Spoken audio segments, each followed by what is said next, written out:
Hello, ACMi viewers. I am back this week with another exclusive interview. This week, we have a really interesting story involving two AHS CAAD students, which stands for Computer-Aided Drafting and Design. We have Tom Michalka here and Vittorio Parite, and they have been working on a project in collaboration with Lowell Makes workshop. Here I have a 3D printed mask used for filtering the air you breathe. They're being donated to hospitals in need during the coronavirus pandemic. The mask was made by 3D printing these 3 or 4. This is a 4th piece. These are easily assembled like this. They just snap in like that. Tom and Vittorio, how are you guys doing today? Good, thanks. Pretty good. So, we have this project with Lowell Makes. So how did you guys first get involved? Yeah, so we were contacted by a previous CAD student who is now at UMass Lowell, and they contacted us and told us about the project and about the things we'd be doing and the help that was needed. And we all just really chipped in.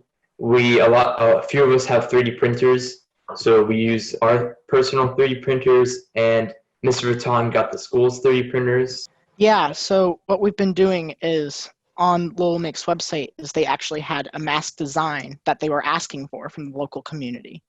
And as Vittorio has explained, we have access to, some of us have our own 3D printers, and Mr. Vuitton went into the school and got one of his own 3D printers, or the school's 3D printer, excuse me, and brought it to one of his students. And this allowed us to 3D print the design that Lowell was making, or was asking for, excuse me, and then send it. And then we were able to bring those out to Lowell with proper social distancing, of course. We just left them in a designated drop-off area. Then Lowell Makes actually took those masks, the shells that we printed out, and added all the foam and insulation and straps and stuff to it, and then distributed those to healthcare facilities.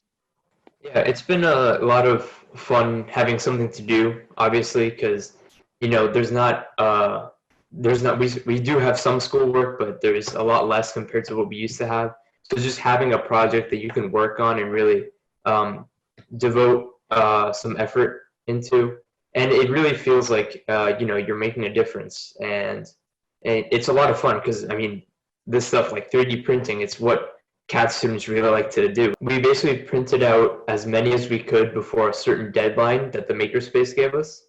And then at that point, we put them, at least I put them all in a box and drove out to the makerspace. And what you do is you just leave them, you ring the doorbell and then you just leave them there, and then they take care of the rest. Where are you going from here? Do you have any, what are your next steps with your collaboration with the makerspace? So we're going to continue to 3D print designs for them, or 3D print parts for them, and be one of their many community suppliers.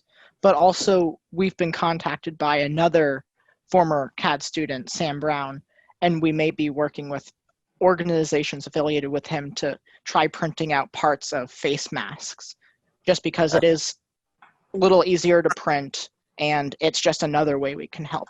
This multi-step process of first you make the masks, and then you send them to the makerspace, and then the makerspace takes them and sends them out to all the different hospitals. Are you aware of how many different hospitals they've been sending them out to and how far this is going?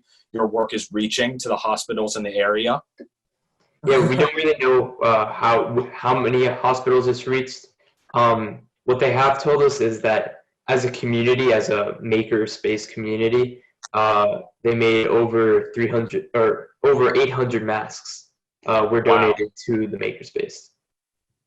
Wow, that's amazing. That's really awesome to hear. And I'm sure they're already going into use with the healthcare providers and the workers and all the hospitals. And I'm sure that your work is doing some great things and really making a difference.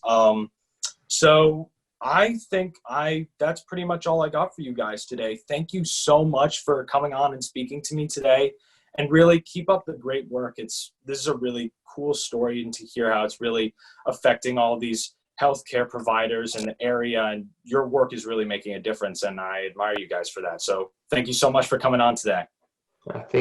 Thank you for having us. Thanks, Sam.